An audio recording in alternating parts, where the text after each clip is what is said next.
नमस्कार आदरणीय दर्शकवृन्द, स्वागत छ। हरेक हप्ताको शनिबार बेलुकी 8 बजे प्रस्तुत हुने कार्यक्रम सिर्जनाका सुसेली लिएर यो हप्ता पनि म नियमित प्रस्तुता सुवास खनाल आइसकेको छु। हामी यतिखेर अलिक सङ्कटको घडीमा छौँ। समय विषम छ। कोरोनाले विश्वलाई नै आक्रान्त गरिराखेको छ। त्यस्तो परिस्थितिका बीच छौँ। यस परिस्थितिमा पनि हामी भर्चुअल ढङ्गले टिमको कार्यक्रम सिर्जनाका सुसेलीमा जोडिरहेका छौँ। आज मसँग हुनुहुनेछ कवि व्यक्तित्व श्रवण मुकारुङ। श्रवण मुकारुङ नेपाली साहित्य जगतमा लोकप्रिय कवि एवं गीतकार हुन्। उनलाई चिन्दै गर्दाखेरि 65-63 को समयमा जनआन्दोलनको समयमा चर्चित बनेको कविता विशे नगर्जीको बयान सँगसँगै सम्झना हुने गर्दछ। उनको थुप्रै कविता सङ्ग्रहहरू, नाटक, गीत सङ्ग्रह, त्यसैगरी निबन्ध सङ्ग्रह, लेख सङ्ग्रहहरू प्रकाशित भइसकेका छन्। देश खोज्दै जाँदा कविता सङ्ग्रह 2049 मा प्रकाशित छ। जीवनको लय कविता सङ्ग्रह 2060 मा प्रकाशित छ। हिउँको दरबार गीत सङ्ग्रह 2053 मा प्रकाशित छ। एलम्बर नाटक 2053 मा प्रकाशित छ। फुलको आवाज 2055 मा, तर्कहरूको विपक्षमा लेख सङ्ग्रह प्रकाशित छ। निष्कर्ष 2057 सालमा प्रकाशित छ। त्यसैगरी भावालय निबन्ध सङ्ग्रह प्रकाशित छ। गेसो मुभमेन्ट फर इक्वालिटी एल्बम 2063 मा प्रकाशित छ र उनको चर्चित कविता सङ्ग्रह विशे नगर्जीको बयान र अन्य कविता पनि प्रकाशित छ। उनै कविसँग आजको कार्यक्रममा हामी भलाकुसारी अन्तरङ्ग वार्ता गर्नेछौँ। नेपाली कविताको एउटा माइलस्टोन हुन् श्रवण मुकारुङ। उनीसँग हामी आजको कार्यक्रममा जोडिनेछौँ। नेपाली साहित्य जगतमा विशेषतः कवि तथा गीतकारको मूल परिचय बनाउनु भएका आदरणीय कवि व्यक्तित्व, गीतकार व्यक्तित्व, उहाँको निबन्ध नाटक पनि प्रकाशित छ। श्रवण मुकारुङलाई म आजको कार्यक्रममा हार्दिक स्वागत गर्न चाहन्छु। धन्यवाद सुभाषजी। अलिकति समय कोरोना सन्तासमा पनि छ, परिवेश अलिक असहज छ। सबैजना हामी क्वारेन्टाइनमा छौँ, घरभित्रै बसिराखेका छौँ। यस्तो परिस्थितिमा छौँ। तपाईले पनि क्वारेन्टाइनबाट कविता भनेर आज मात्रै हेर्दै गर्दाखेरि 50औं सिरिज पुर्याउनु भएको छ। मीनबहादुर विष्टको कविता आज तपाईले राख्नु भएको थियो। यो त तपाईले वाचन गरिराख्नु भएका कविताहरूको कुरा भयो। अन्य सामान्य दैनिकी चाहिँ कसरी चलाइराख्नु भएको छ यो कोरोना कहरका बीच? मूलत अब पढ्ने, लेख्ने, सामान्य लेख्ने, फुटकर रचनाहरू यसो लेख्ने र परिवारहरूसँगै अब बसेर चाहिँ चलिरहेछ। खास त्यस्तो अलिक गम्भीर ढङ्गको अलिक त्यस्तो कामै त मैले केही गरेको छैन अहिले। यो खास गरी त्यो क्वारेन्टाइनबाट कविता भन्ने मैले सुरु गरिहालेँ। अनि यसले पनि त्यो हेर्दा नपत्याउँदो जस्तो, तर यसले पनि समय खान्छ। अब कविता खोज्ने कुरादेखि लिएर यो रेकर्डिङ गर्नुपर्ने अन्य कुराहरूले गर्दाखेरि यसले पनि एउटा समय लिन्छ। अरू चाहिँ त अब यस्तै साहित्यकार साथीहरूसँग यस्तै मेसेन्जरमा गफ गर्ने, आफन्तहरूसँग कुरा गर्ने, अब यही छ। यस्तो खाली समय छ अहिले क्वारेन्टाइनकै कारणले, अथवा अहिले सबै व्यक्तिहरू, सबै लेखकहरू पनि एक खाले घरमै हुनुहुन्छ। समय उपलब्धताका हिसाबले अहिले समय उपलब्ध छ, तर पनि कवि लेखकहरूको गुनासो के देखिन्छ भने अलिक मानसिक स्थिरता नहुनाले गर्दाखेरि रचना गर्न पनि गाह्रो हुँदो रहेछ भन्ने खालका टिप्पणीहरू लेखकहरूले गरिराखेको देखिन्छ। तपाईको चाहिँ के छ? लेखनमा कस्तो अनुभव गरिराख्नु भएको छ? एउटा कुरा त हो पनि, अब हामी अहिले यो एउटा त्रासको नै हो र अब यस्तो भइरहेछ, संसार भइरहेछ, भरै के होला, भोलि के होला, हाम्रो मुलुकमा पनि अझ यो मनले चाहिँ एउटा ठुलो असर पुर्याउने हो कि, यस्तो कुराहरूको त्रासले गर्दाखेरि निसन्देह नै अब असर गर्छ। किनभने यो लेखन भनेको एउटा मेडिटेसन जस्तो पनि हो र यद्यपि चाहँदैखेरि त अब विषयहरूले चाहिँ तपाईँलाई अब पिन्च गर्यो, यो विषयमा मैले लेख्नुपर्छ भन्ने भएर तपाईँ अब कन्भिन्स हुनुभयो भनेदेखि त तपाईँ लेख्ने कुरै हुन्छ।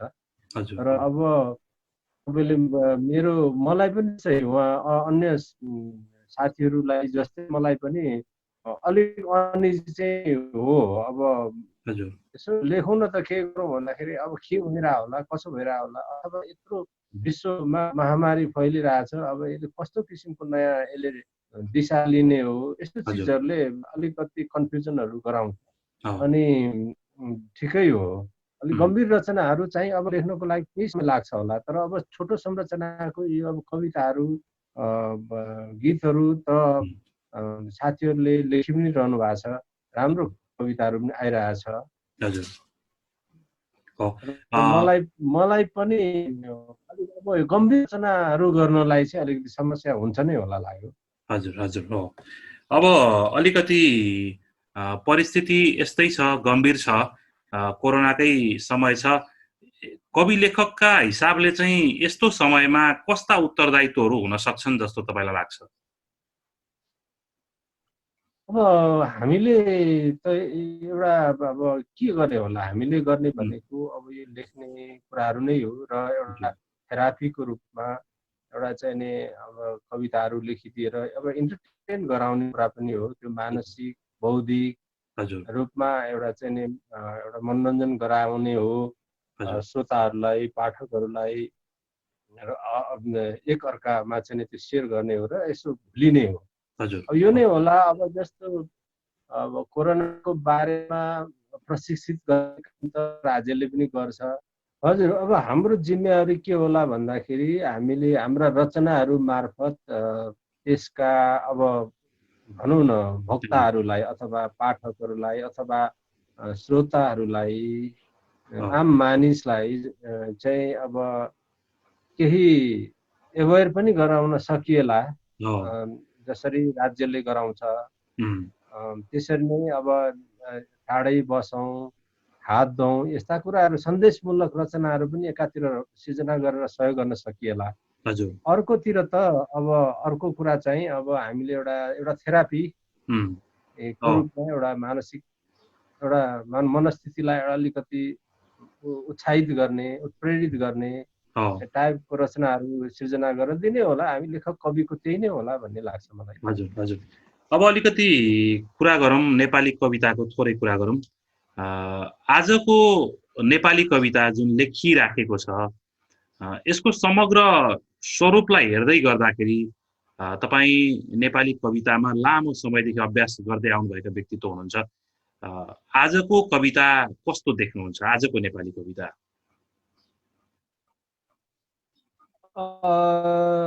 अब हरेक समयमा त्यो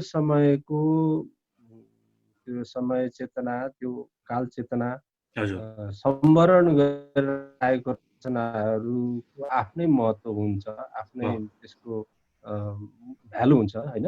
हजुर त्यसकारण अब चाहिँ नि अब तुलना गरेरै त अब हिजो राम्रो थियो आज ठिक छैन भन्ने किसिमको कुरा त त्यो अलिक त्यति गतिलो कुरा होइन जस्तो हा, हा, लाग्छ मलाई। अँ, अब तै पनि भन्छन् अब भन्नेहरूले उम्, मलाई के लाग्छ भने अहिले पनि उत्तिकै राम्रो सृजनाहरू पनि छ उम्, र अहिले चाहिँ नि एउटा एक ढङ्गको पुनर्जागरण जस्तो उम्, अवस्था छ नेपाली कवितामा। एकदमै धेरै नयाँ कविहरू पनि आउने प्रक्रिया छ। अँ, एकदमै यसमा लागि पर्ने स्रष्टाहरूको सङ्ख्या पनि बढेको छ अँ, र यसको चाहिँ महत्त्व, भ्यालु, मुख्य अँ, कुरा चाहिँ भ्यालु, त्यो अँ, अँ, भ्यालु चाहिँ नि बोध अँ, भएको अवस्था पनि छ। अब समाज पनि अलिक सुसंस्कृत हुँदै गएको, अलिक लिटरेट हुँदै गएको अवस्था पनि हो। हजुर अनि त्यसले गर्दाखेरि अनि अब लेखन पनि राम्रो छ। जस्तो अब छन्दमा लेख्ने कविहरूको कुरा अर्कै कुरा भयो। हजुर हजुर उहाँहरूको कवितामाथि अध्ययन गर्ने अर्कै त्यसको ढाँचा होला, परम्परा होला। अब हामी अलिकति प्रोज एउटा मुक्त छन्दमा लेख्ने कुरा गर्ने हो भने धेरै डाइमेन्सनहरू आएको देख्छु म। त्यो अँ, संरचनाको दृष्टिले पनि कविताको काव्यको त्यो भाषा निर्माणको हिसाबले पनि डाइमेन्सनहरू आएको छ। अनि कथ्यमा पनि धेरै ठुलो परिवर्तनहरू आएको छ। अहिले धेरै विषयहरूमाथि कविहरूले कविता लेख्छन्। अनि अलिकति अब राजनैतिक चेतना अथवा माटोसँग जोडिने अहिलेको समय सम्बोधन गर्ने हिसाबले चाहिँ आजको कविताले जति हिजो पनि गरेको थिएन भन्ने खालको कविहरूको धारणा रहेको छ। तपाईको यसमा कस्तो विश्वास? होइन, हरेक समयमा त्यो समयका चाहिँ नि अब एउटा जुन सशक्त कविहरूको त्यतिकै महत्त्वपूर्ण भूमिका हुन्छ। जुन समय त्यो समयमा त्यो कविकै महत्त्व हुन्छ। जस्तो अब हामीभन्दा अगाडिका कविहरूले पञ्चायती व्यवस्थाको विरुद्धमा पनि कविहरूले लेखे नि कविताहरू, सशक्त कविताहरू आयो। अब राणाकालको विरुद्धमा पनि अब रिमालहरूले लेखे। अब के अरे त्यतिकै महत्त्व छ उहाँहरूको पनि, होइन? अब अहिले जो हामीले लेख्यौँ लोकतन्त्रको लागि, गणतन्त्रको लागि हामीले लेख्यौँ, त्यसको पनि एउटा भ्यालु छ, महत्त्व छ। अनि अहिले आएर अहिले पछिल्लो समयलाई अब लोकतन्त्रलाई कसरी सुदृढ बनाउने, कसो गर्दा सुदृढ हुन्छ, कसरी राम्रो हुन्छ, एउटा सुन्दर एउटा व्यवस्था निर्माण हुन्छ भन्ने हरेक समयमै कविहरूले राम्रो आफ्नो के अरे जिम्मेवारी निर्वाह गरेर राम्रो रचनाहरू लेखिराख्नु भएको छ। अहिले पनि अब त्यसरी नै लेखिरहेका छन् कविहरूले। आजको समयलाई, अब आजको कविले आजकै समयलाई सम्बोधन गरेर लेख्ने हो। र त्यसले गर्दाखेरि अब हरेक फेरि अब मलाई के लाग्छ भने यो गुणात्मक रूपमा पनि सङ्ख्याको हिसाब किताबले पनि त्यो समयले नै चाहिँ तपाईँको अलिक परिष्कृत गर्दै लान्छ भन्ने मलाई लाग्छ। अब हिजो पनि राम्रो थियो, आज पनि राम्रो छ भन्ने पक्षमा छु म। अहिले ठिक छ।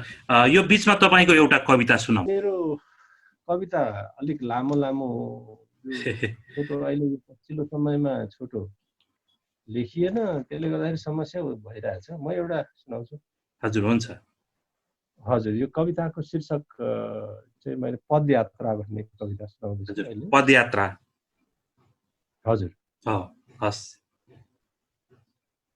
उकालो ओह्रालो घुम्ती पच्याङ खोज जङ्गल भिर खोला, फेरि उकालो फेरि ओह्रालो फेरि अर्को पहाड, उफ अब सक्दिन म हिँड्न। तिमीलाई पछ्याउँदा पछ्याउँदै पैतलाबाट यसरी रगत बगेको पत्तै पाइनछु मैले। काँडा बिजेछ, कैँडा लागेछ, दमको परेछ। अहिले यतिखेर यस्तो अप्ठ्यारोमा आइपुगेपछि पो थाहा भयो मलाई कि यो यात्रा मात्र तिम्रो हो। म त खै कुन मोहले तानिएछु त्यसै, बतासले बादल ताने झै, तारा खस्ता उज्यालो ताने झै। ए सुन त, तिम्रो कुमबाट छिरेको घामको किरणले यहाँ मेरो आँखाको बाटो छेक्यो र पहिलो पल्ट थाहा पाएँ मैले सहयात्रा भ्रम हो, मानिसको जीवन एक्लो छ। त्यसैले बिन्ती छ मेरो, त्यहाँ त्यसरी नपर्ख मलाई, मलाई यतिकै यहीँ छोडेर जाऊ। तिम्रो बाँकी कथा कुनै दिन मेघ झैँ गर्जिएला, म त्यो सुनुला, वा आकाशमा झिलिक्क चम्किएला, म त्यो हेरुला, कि तिम्रो जिउमा अल्झेको कुरो कतै झरेर उम्रेपछि फेरि यो यात्रामा आउनेलाई उसको गोडामा अल्झेर त्यसले सुनाउला, कि त्यो रुख जसको काखमा तिमी भरै बास बस्नेछौ, त्यसको फल खाएर उडेको चराले अर्को रुखमा बिस्ट्याउला, उम्रेला त्यो फेरि र त्यसले प्रत्येक याममा ऋतु गीत झैँ गाउला। खै कहाँ हो कहाँ पुगुला भनेर हात समाएको थिएँ तिम्रो, यो बीच बाटोमा आइपुगेपछि पो अचानक थाहा पाएँ मैले कि कसैको हात कमजोरले मात्रै समाउँछ। लौ मैले त फर्किने गोरेटो नै भुलेछु, अब म जसो तसो बामे सर्दै त्यो गाउँमा पुग्छु, पानी माग्छु, गुन्द्री माग्छु सुस्ताउन र फरफराइरहेको त्यो लुङदर हेर्दै निदाउँछु। बिउजेपछि मलाई हेर्न भेला भएका ताराहरूलाई भन्नेछु कि एउटा मानिस कुनै पनि बेला आइपुग्नेछ यहाँ, तर म अस्ताउनै लागेको जुनलाई पिठ्यौमा बोकेर सिताम्मे झुलिरहेको गहुँबारीको बिचै बीच गइसकेको हुनेछु। सायद मलाई त्यो गाउँको कुनै दुब्लो कुकुरले पछ्याउनेछ निकै परसम्म, जसरी तिमीलाई पछ्याएको थिएँ मैले। जसरी तिमीलाई पछ्याएको थिएँ मैले। यतिखेर मसँग हुनुहुन्छ श्रवण मुकारौँ, उहाँसँग कुराकानी गरिरहेको छु। हामी टिमको स्क्रिनमा कार्यक्रम सिर्जनाका सुशेलीमा छौँ। पहिलो ब्रेकको क्रममा छौँ। ब्रेकपछि पुनः उपस्थित हुनेछौँ। हेर्दै बस्नुहोला टिम टेलिभिजन।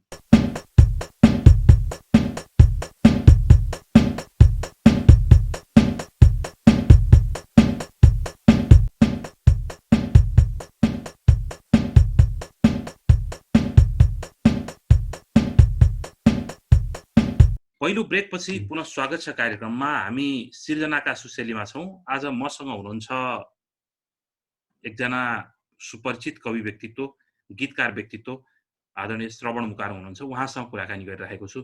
फेरि पनि तपाईँसँग जोडिन चाहे र एकाडेमीको सन्दर्भमा कुरा गरौँ। तपाईँ एकाडेमीमा रहनुभयो, मातृभाषा विभागमा रहनुभयो एक कार्यकाल र सो विभागलाई सफलतापूर्वक सञ्चालन पनि गर्नुभयो। अब एकाडेमीमा रहँदै गर्दाका यसका अब गर्न एकाडेमीमा बसेर गर्न सकिने पक्षहरू र त्यहाँ त्यसका सीमितताहरूको अलिकति कुरा गरौँ न नेपाली कविताको लागि। अब हाम्रो चाहिँ नि राज्यको पनि अब जस्तो के छ भन्दाखेरि मनोविज्ञान त्यति हाम्रो यो कवि लेखक स्रष्टाहरू अनुकूलको त्यति देखिँदैन। अब उहाँले बाहिर भन्नु त हुन्छ एउटा चाहिँ नि हामी कला साहित्य संस्कृति बिना चाहिँ नि त्यो देश होइन भनेर त भाषण त गर्नुहुन्छ। तर व्यवहार त के छ भने उहाँले त्यो व्यवहारमा त कहाँ देखिनुपर्छ भन्दाखेरि उहाँले कसरी त्यो बजेटिङ गर्नुहुन्छ, कसरी छुट्याउनुहुन्छ त्यो क्षेत्रको लागि भन्ने कुरा के हो हेर्ने कुरा त। यसरी हेर्दाखेरि चाहिँ नि त्यति सहिष्णु जस्तो देखिँदैन राज्य। अब सीमित बजेट दिएको हुन्छ अनि त्यो चाहिँ नि त्यो सीमित बजेट चाहिँ अब त्यो बाँडफाँड गरेर हरेक विभागहरूले बाँडफाँड गरेर अनि त्यहाँको चाहिँ नि कर्मचारी प्रशासन सबैतिर चाहिँ गर्दाखेरि काम गर्नुपर्ने खास काम एकाडेमिक काम गर्नलाई चाहिँ बजेट असाध्यै त्यो नगण्य हुन्छ। तपाईँको एउटा वार्षिक बजेट 5-6 लाख रुपियाँ एउटा विभागलाई छुटिन्छ भनेपछि अब त्यसले के अनुसन्धान गर्ने, सृजनात्मक लेखन गर्नेहरूलाई कसरी प्रोत्साहित, दुईटा गोष्ठी गर्न साथ त्यो पैसा दिइन्छ। त्यसकारण अलिकति अब यो क्षेत्रमा अलिक उदार भएर चाहिँ नि राज्यले पनि हेर्नुपर्ने एउटा अवस्था छ। अर्कोतिर त्यहाँ चाहिँ नि अब जो जान्छन् जसलाई लगिन्छ त्यो त्यहाँ जाँदाखेरि अलिक उत्सुक अलिकति एकाडेमिक कामहरू गर्न सक्ने क्षमतावानहरूलाई अलिकति एउटा महत्त्वाकांक्षा बोकेकाहरूलाई म केही काम गर्छु भन्ने त्यस्तो बोकेकाहरूलाई लगेर हाम्रो हुने हो। हाम्रो के भइदियो त भन्दाखेरि अलिकति रिटायर्ड लाइफ चाहिँ नि गुजार्नेहरूलाई लाने। अब तपाईँको प्राध्यापकहरूलाई अब ट्युबाट रिटायर भएपछि त्यहाँ फेरि जाने जस्तो क्या। अब त्यो त्यहाँ उहाँहरू चाहिँ त्यो थाकिसक्नु भएको हुन्छ। उहाँहरूले आफ्नो कन्ट्रिब्युसन त विश्वविद्यालयमा दिइसक्नु भएको हुन्छ होइन। अब अथवा जीवनका एउटा ऊर्जाशील समय चाहिँ तपाईँको अरूतिर उहाँहरूले कन्ट्रिब्युसन गरिसकेपछि अनि त्यहाँ एउटा मानर्थ जस्तो भएर जानुहुन्छ र उहाँहरूको चाहिँ काम के हुन्छ त त्यहाँ भन्दाखेरि जाने, गफ गर्ने अनि मैले हिजो यस्तो गरेँ उस्तो गरेँ भन्ने गफ लाउने आउने। यसले गर्दाखेरि पनि अलिक यो चाहिँ एकाडेमीहरूको प्रभावकारी चाहिँ नि नभएको अझमा कमी आएको म फिल गर्छु। मैले यति बोल्दाखेरि होचर्गेलो भएछ भने म माफी पनि चाहन्छु। एकातिर त्यो अवस्था छ भने अर्कोतिर त्यो सीमित एउटा नगन्य बजेटहरूलाई पनि अब चाहिँ नि ठिक ढङ्गले अब सदुपयोग गरेर पनि त्यहाँ केही महत्त्वपूर्ण कामहरू भन्ने भएका छन्। एकाडेमी अब त्यहाँ चाहिँ नि त्यहाँभित्र गएर हामीले हेर्नुपर्छ। अब बाहिर अलिक प्रचार प्रसारमा आएको छैन, तर त्यो कामहरू चाहिँ त्यहाँ राम्रै कामहरू, केही महत्त्वपूर्ण कामहरू जो एकाडेमीले गर्न सक्ने कामहरू पनि भएको छ। तर मुख्य कुरै अब काम भनेको त बजेटले नै हो निर्धारण गर्ने आखिर।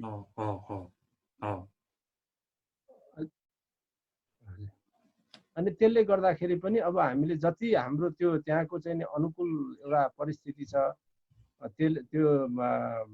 त्यतिको त्यसको सीमितताभित्र रहेर त्यसले काम गर्ने हो। अब काम त धेरै गर्नु छ, धेरै गर्न सकिने। अब हाम्रो जस्तो ठाउँमा त यति धेरै कामहरू गर्नुपर्ने अवस्था हो। तर त्यो जुन खालको राज्यको आँखा छ त्यसले काम गर्न दिएको छैन भन्ने नै तपाईको ठम्याइ हो।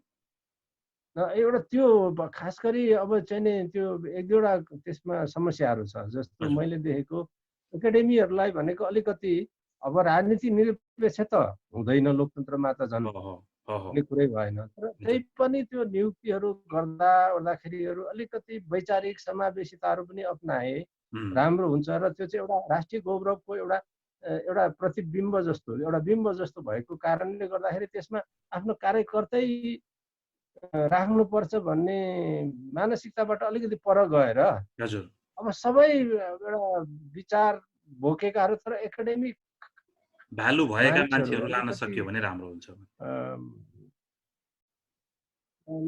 लान ऊर्जाशील मान्छेहरूलाई लान सक्यो र त्यो लेभलको मानिसहरूलाई लग्यो भने काम हुन्छ।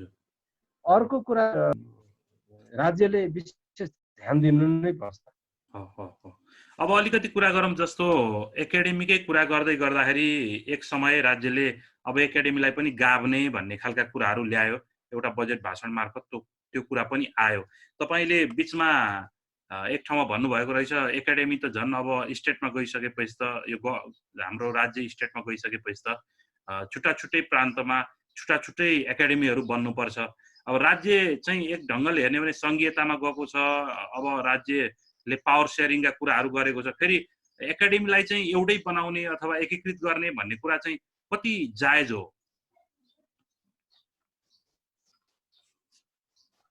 अब यो त चाहिँ तपाईको एकै बनाउने भन्ने कुरा त असाध्यै नै यो त खराब कुरा हो। त्यो कहाँबाट आयो, अब कस्तो कुन मनोविज्ञानबाट आयो त्यो चाहिँ अब त्यो जोबाट आयो त्यो उहाँहरूलाई नै थाहा होला। तर के हो त भन्दाखेरि अब सिधा कुरा त के हो त भन्दाखेरि यो देशमा संस्कृतिका क्षेत्रमा, कलाका क्षेत्रमा, वाङ्मयको क्षेत्रमा अथवा प्राज्ञिक क्षेत्रमा काम गरिरहेका स्रष्टाहरू, विद्वानहरू यति धेरै छन् जसलाई हामीले सम्बोधन गर्न सकेका छैनौँ, राज्यले सम्बोधन गर्न सकेको छैन। त उहाँहरूलाई पनि एउटा चाहिँ उचित अवसर दिने र उहाँहरूको त्यो चाहिँ उहाँहरूलाई कसरी क्रियाशील गराउने अझ भन्ने कुरालाई ध्यानमा राख्ने हो भने। र अर्को कुरा तपाईँले भनिहाल्नुभयो देश संघीयतामा गएको छ। अब यो त हाम्रो अब यति धेरै हामी भाषाभाषी भएको, यति धेरै समुदाय भएको यो त एउटा साझा देश हो। त्यो साझा देश हो, साझा देशसँग साझा संस्कृति छ, साझा भाषा छ, साझा साहित्य छ। त्यो सबै चिजको संरक्षण र सम्वर्धन चाहिँ गर्ने दायित्व भनेको राज्यको हो। त्यसकारण के हो त भन्दाखेरि अब त्यो सबैलाई सम्बोधन गर्ने प्रकृतिको एकाडेमीहरूको आवश्यकता हो मूलत अबको आवश्यकता भनेको। तपाईँले ठिक भन्नुभयो। जस्तो अब हामी चाहिँ नि 7वटा हामी प्रदेशमा छौँ, प्रदेशहरू हाम्रो, त्यो प्रत्येक प्रदेशमा चाहिँ एकाडेमीहरू खोल्न सकिन्छ र त्यहाँको मौलिक ज्ञान, मौलिक संस्कृति, साहित्य, सबै कलाहरूको चाहिँ संरक्षण सम्वर्धन गरेर त्यो प्रदेशलाई रिच बनाउनु भनेको त आखिरमा अन्ततः देश सिङ्गो देशै राम्रो हुने हो। त्यो हरेक राज्यमा, हरेक प्रान्तमा चाहिँ त्यहाँको विशेषतालाई चाहिँ अध्ययन गरेर यो क्षेत्रमा कुन प्रकृतिको एकाडेमी बनाउन सकिन्छ भनेर एउटा चाहिँ अध्ययन गरेर हरेक राज्यमा चाहिँ तपाईँको एकाडेमीहरूको स्थापना गर्न जरुरी छ भन्ने मलाई लाग्छ। यसले दुईवटा फाइदा हुन्छ। एउटा त्यहाँका स्रष्टाहरूलाई, त्यहाँका विद्वानहरूलाई चाहिँ नि सम्बोधन गर्न सकिने भयो भने अर्कोतिर त्यहाँको मौलिक कला, साहित्य, संस्कृतिको उत्थान र प्रवर्धनको लागि काम गराउन सकिने भयो। अब अहिले त अब जस्तो राज्यहरूमा प्रशस्त पैसा छ, त्यो पैसाको चाहिँ न्यूनतम 0 पोइन्ट कति मात्रै, धेरै नै चाहिँदैन। तपाईँको वार्षिक बजेटमा तपाईँको 10-15 करोड राखिदिनुहोस् न, गजबले चल्छ एकाडेमी। अब लेखक कविहरूले त्यहाँ कुनै भ्रष्टाचार गर्ने होइन, के अरे कुनै कमिसन खाने होइन, उनीहरूले विशुद्ध आफ्नो चाहिँ अब सरस्वतीको वन्दना गर्ने हो, चाहिँ तपाईँको सृजना गर्ने हुन्, शोध अनुसन्धान गर्ने हुन्। त्यो असाध्यै राम्रो कुरा हुन्थ्यो त्यो त्यसो गरेदेखि। हजुर, तर त्यो कुराको ल्याकिङ देखिएको छ। राज्यले यो कुरामा सोच्नुपर्छ। अब तपाईको अर्को एउटा कविता वाचनका लागि आग्रह गर्छु। हाम्रो पहिलो भेट महिला मुक्ति आन्दोलनको दिन भएको थियो। गुप्तचर र आन्दोलनकारीहरूले घेरिनु भएको थियो। तपाईको हातमा आदिवासी आवाज नामको बुलेटिन थियो। बुङ बुङती उडिरहेको धुलो र चर्को घाम मुनि कलेजी रङको कुर्ता सुरुवालमा ठिङ्ग भएको थियो। देहातको कुनै खडेरी ग्रस्त खेतमा मुस्किलले पचाउन लागेको केराको बुङ्गा झैं,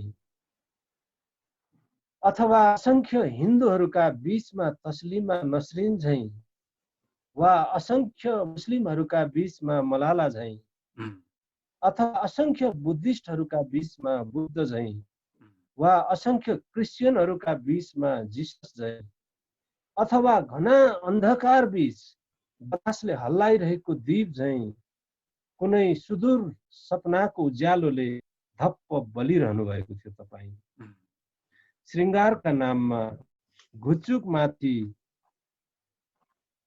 गुजुल्टो पारिएको केश राशिभित्र नीलो रटपेन थियो। कलिलो खुट्टामा आधा खिएको कालो सेन्डिल र सेन्डिलभित्र यात्राले चिथोरेको जब्बर कुर्कुच्चा थियो। त्यही कुर्कुच्चाको गति कल्पेर मैले पहिलोचोटि सोधेको थिएँ, हजुरको शुभ नाम के होला? अन्कनाउँदै उत्तर दिनुभएको थियो तपाईले, गीता। शर्माउँदै फेरि सोधेको थिएँ मैले, घर कता कुन्नी? सहजै बताउनु भएको थियो तपाईले, गोर्खा। के गर्दै हुनुहुन्छ? पढ्दैछु। कहाँ? पद्मकन्यामा। हातको त्यो के होला? हाम्रो पत्रिका। तपाईँ पत्रकार हो? सिक्दैछु। फोन नम्बर पाउन सकिन्थ्यो कि? पत्रिकामा छ। त्यसपछि हात फैलाएको थिएँ मैले, पत्रिका थमाउनु भएको थियो तपाईले। म्याडम गीता, वास्तवमा त्यति बेला तपाईलाई पत्तै भएन कि आफ्नो जीवनमा आइपर्ने यति ठुलो घुम्तीको, यति कठिन र पट्यार लाग्दो यात्रा तय गर्न तपाईँ कति सजिलै यसरी स्टेटमेन्ट दिइरहनु भएको छ। मानौ एउटा चाटुकार साहुले अचानक इमानदार नोकर फेला पारेपछि स्वाङ पार्दै अन्तर्वार्ता लिइरहेको छ। तपाईँ अन्तर्वार्ता दिइरहनु भएको छ। मानौ विश्व शान्तिका लागि ट्रम्प प्रश्न सोधिरहेछ, सुलेमान उत्तर दिइरहेछ। कलेज पस्नु अघि, कलेजबाट निस्कन साथ, अफिस छिर्नु अघि, अफिसबाट निस्कन साथ, जुलुसमा मिसिनु अघि, जुलुसबाट फर्किन साथ, डेरा पुग्नु अघि, डेराबाट निस्कन साथ। एक दिन आखिर हार खानुभयो तपाईँ र तयार हुनुभयो एक आधुनिक बन्धुवा मजदुर हुनुभयो म्याडम गीता। आधुनिक बच्चाहरू भए, कलेज छुट्यो, पत्र। हजुर ठीक छ दाइ, ठीक छ। बच्चाहरू भए, कलेज छुट्यो। ए हजुर, बच्चाहरू भए, कलेज छुट्यो, पत्रकारिता छुट्यो, समाज सेवा, आन्दोलन, जुलुस, धरना, भाषण सब छुट्यो। आइ लाग्यो जुठो भाँडा, मैलो लुगा, फोहोर चोटा कोठा, श्रीमानको कमिजको खुस्किएको टाँक, आइरन आली, कुच्चो, टिफिन, स्कुल फी र कवि। यसरी तपाईको यात्राको दूरी मात्र 1.5 किलोमिटरमा घुच्यो। तय भयो घरदेखि बच्चाहरूको स्कुल र स्कुलदेखि लोग्नेको घर। आश्चर्य, तर आज तपाईँ यी सब छोडेर अघिदेखि नुहाइरहनु भएको छ बाथरुममा, र म तपाईले आफ्नो शरीरमा खन्याइरहनु भएको पानीको कडा सङ्गीत सुनिरहेको छु यहाँ। हजुर। म्याडम, म कम्युनिस्ट कवि हुँ। लौ न, म क्रान्तिले उद्वेलित भइरहेछु अहिले। यदि तपाईँ खोल्नुहुन्छ भने बाथरुमको ढोका, तपाईलाई म ट्राभल टक्राउन तयार छु। हवस्, तपाईँको दोस्रो कविताको लागि पनि धन्यवाद। हामी कार्यक्रम सिर्जनाका सुशैलीमा छौँ। आज मसँग हुनुहुन्छ विप्लव, मसँग हुनुहुन्छ श्रवण मुकारौँ, उहाँसँग कुराकानी गरिरहेको छु। दोस्रो ब्रेकको क्रममा छौँ। ब्रेकपछि पुनः उपस्थित हुनेछौँ। हेर्दै बस्नुहोला टिम टेलिभिजन।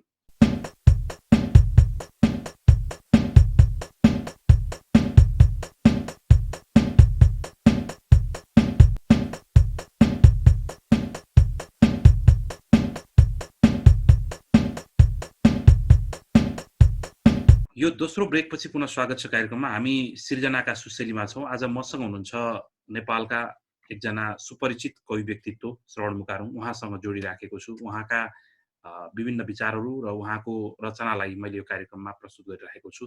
फेरि पनि उहाँसँग जोडिन चाहन्छु। तपाईलाई यो दोस्रो ब्रेकपछि पुनः स्वागत गर्दै एउटा कविता वाचनका लागि आग्रह गर्छु।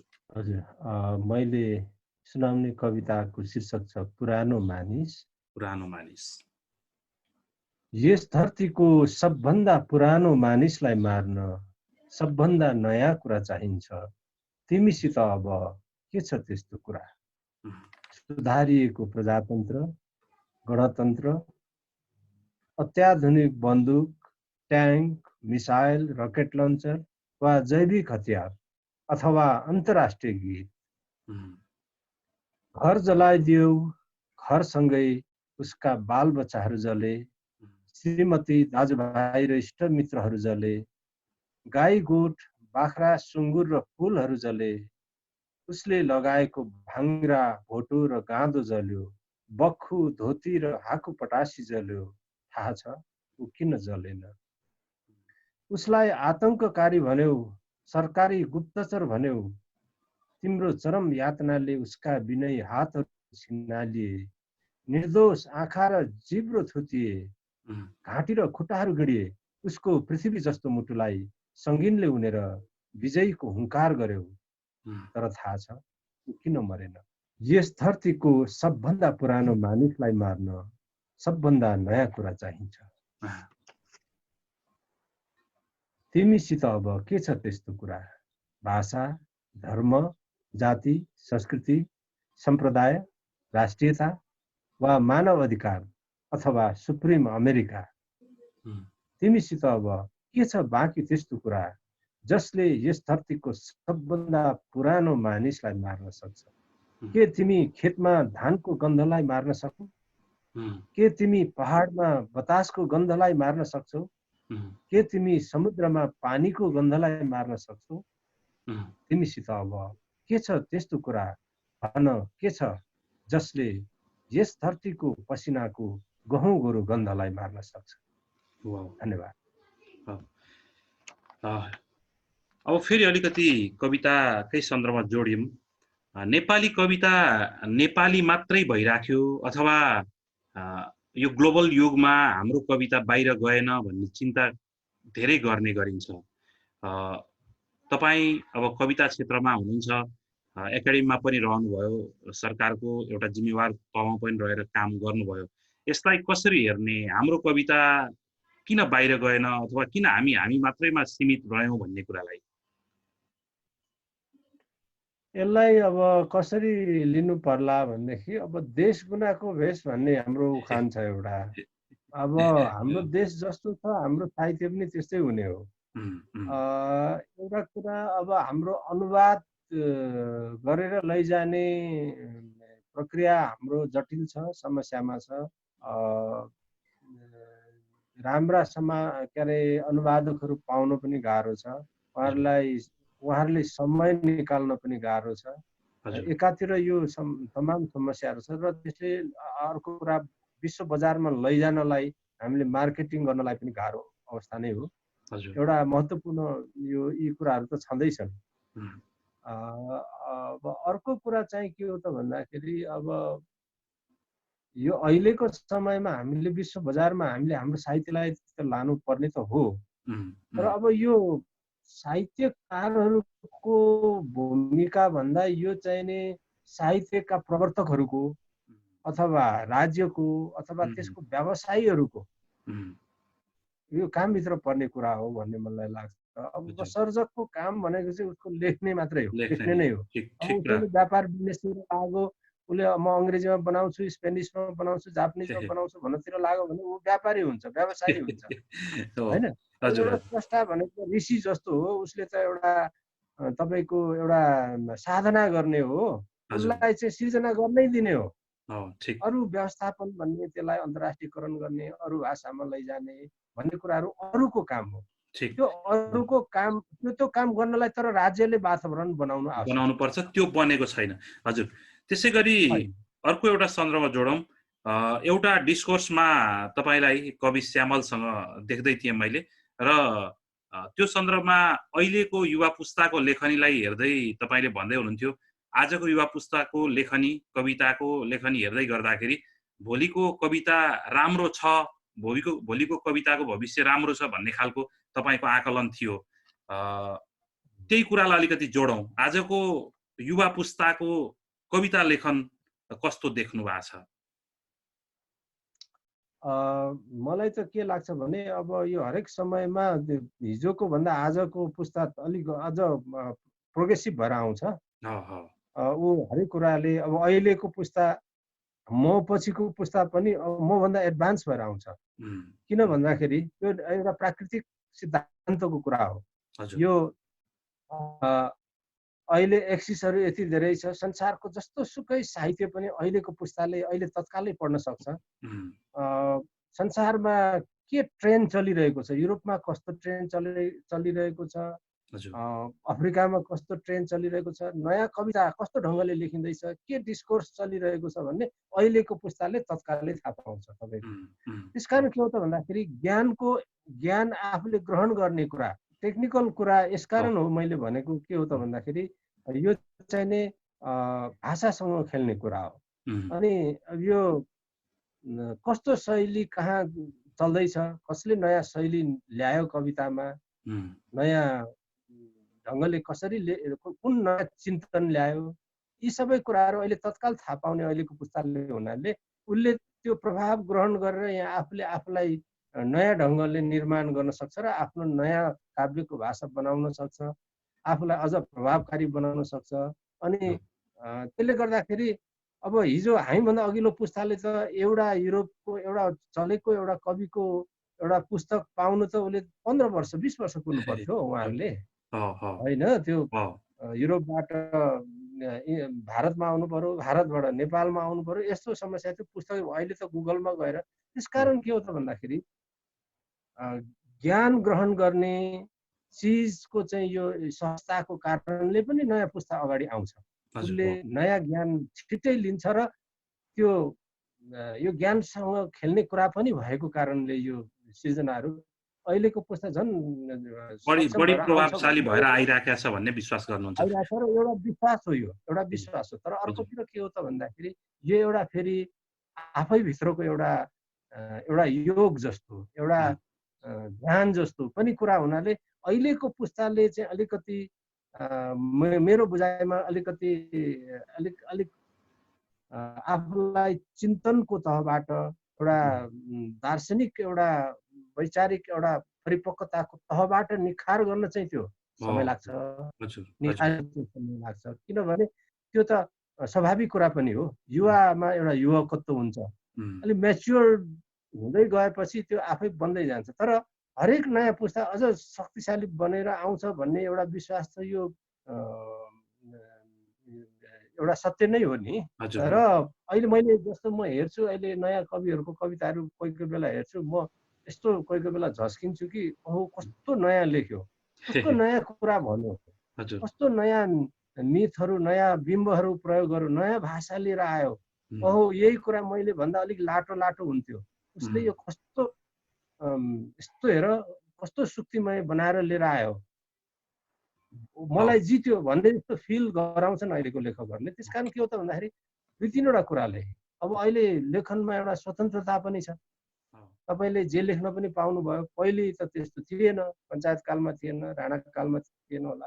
जबरजस्त एउटा लेखकले सङ्घर्ष गर्नु पर्थ्यो अनि बढी नै त्यो रूप पक्षलाई अलिकति ढाकेर भन्नु पर्थ्यो।